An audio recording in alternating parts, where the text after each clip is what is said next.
10 heads, 20 arms, a kingdom of gold. Ravana is one of the greatest antagonists ever written, but he was not born a demon king. He earned every boon through years of penance. He built an empire that made the Devas nervous, and his story begins not with him, but with a sneeze. A single sneeze from Brahma that created two brothers. One chose the path of the sage, the other chose the path of the Rakshasa. From that choice, everything else followed. Today, we trace the full arc from that first sneeze to the final arrow on the battlefield of Lanka. The story starts with Brahma, the creator god. He was deep in meditation, shaping the universe when he sneezed. From that sneeze, two beings were born. The first was Heti, the second was Praheti. Brahma looked at them and gave them a choice, as all beings in these stories must choose. He offered them two paths, the path of spiritual pursuit, of tapasya and wisdom, or the path of material power, of conquest and riches. Praheti chose the first.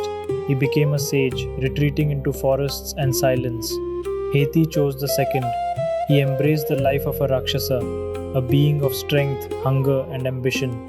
One sneeze, two brothers, a fork in the road that would shape the destiny of an entire age. Heti wanted a wife.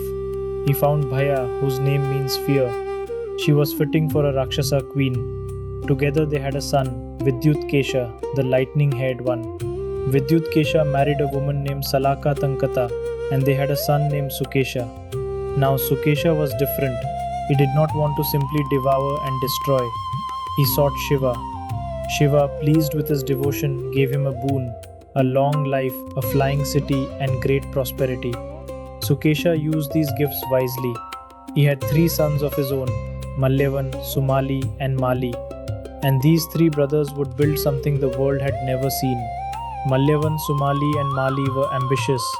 They wanted a home that matched their power. They prayed to Brahma, and Brahma granted them another boon. The divine architect Vishwakarma would design their city.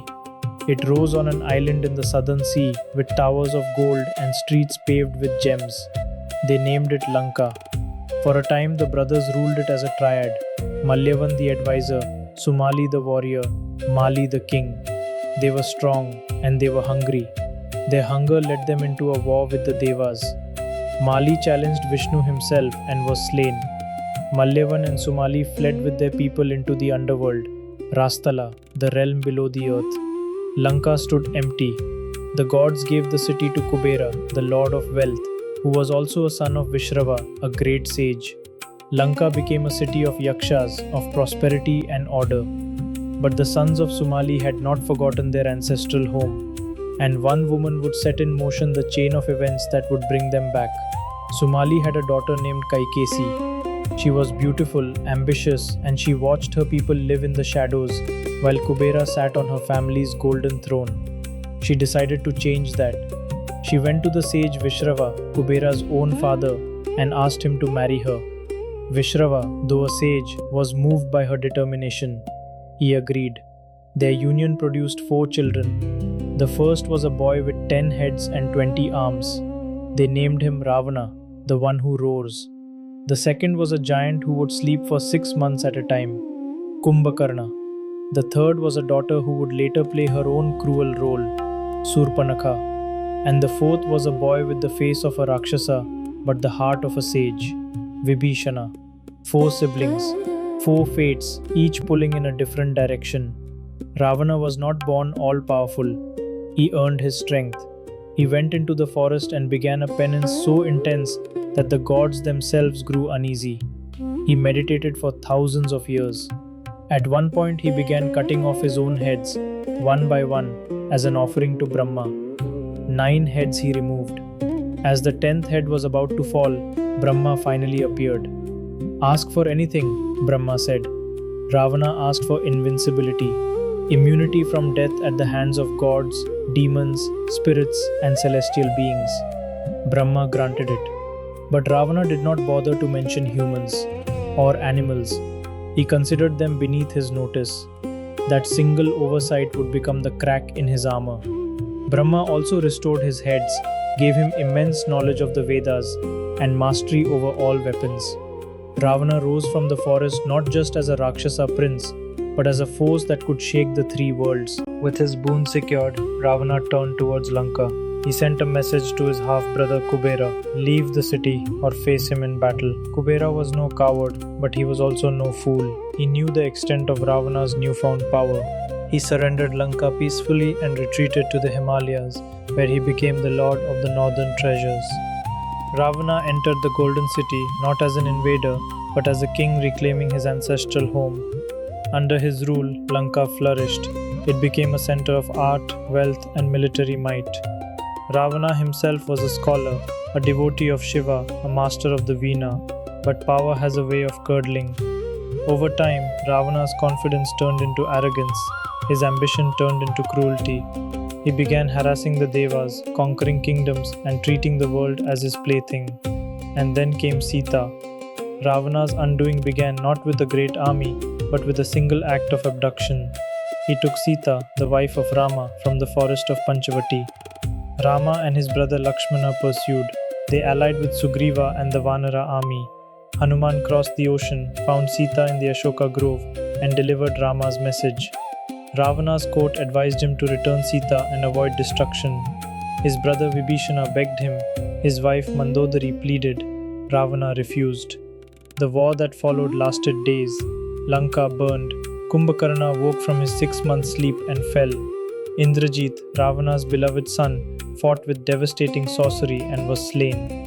Finally, Ravana himself took the field. The battle was terrible.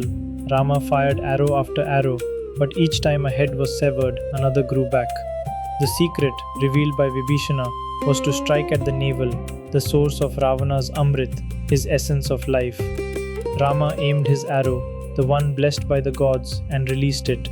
It struck Ravana in the chest, draining the Amrit. The king of Lanka, the devotee of Shiva, the man who had conquered heaven and earth, fell. 10 heads hit the ground, 20 arms lay still. The golden city fell silent. Rama did not destroy Lanka, he restored it. He placed Vibhishan, the younger brother who had sided with Dharma, on the throne. Lanka entered a period of peace. Vibhishan ruled wisely, with justice and devotion. The Rakshasas who survived were not hunted down, they became subjects of a new order. But here is what the epics do not tell us. Vibhishan had a wife, Sarama, and a daughter, Trijata, the same Trijata who was kind to Sita in the Ashoka grove. But no son is ever named, no heir, no next king. Rama granted Vibhishan a long life. Some versions even count him among the immortals who will remain until the end of this age. But that gift was personal, not dynastic. The throne would not pass to a son because no son is recorded. Malyavan and Sumali, the last of the old guard, had already perished in the war. Ravan's line, Indrajit, his queens, ended on that battlefield. What began with a sneeze, with Heti's choice so many generations ago, did not launch a new dynasty under Vibhishan. It simply reached its final, quiet chapter. For fantasy writers, this is a rare kind of ending, an empire that does not fall in fire, but simply fades. A lineage that chose its path, rose to impossible heights, and then, by the rules of its own choices, had no one left to carry the name forward. Ravan is not just a Rakshasa, he is a warning. He is the scholar who became a tyrant, the devotee who let ego consume him, the king who had everything and lost it because he could not control a single desire. For a fantasy writer, Ravan is a masterclass in antagonist design. He is powerful but flawed. He has a clear origin, a clear motivation, and a clear blind spot. He loves his family yet destroys them through arrogance. He is brilliant and blind in the same breath. That is what makes him a great antagonist, not his boons. Your fantasy takeaway. 1 lesson. Give your antagonist a choice at the beginning, like Heti choosing between the sage's path and the Rakshasas' path. That choice echoes through the entire story. One thing to explore. Boons with loopholes. Ravan asked for immunity from gods and demons, but never thought to include humans or animals. A clever weakness is better than a weak villain. One idea to steal. A golden city lost by one family and reclaimed by their descendant. Generational grudges, ancestral homes, and the weight of legacy. Build that into your world. Now go create a villain your readers will never forget.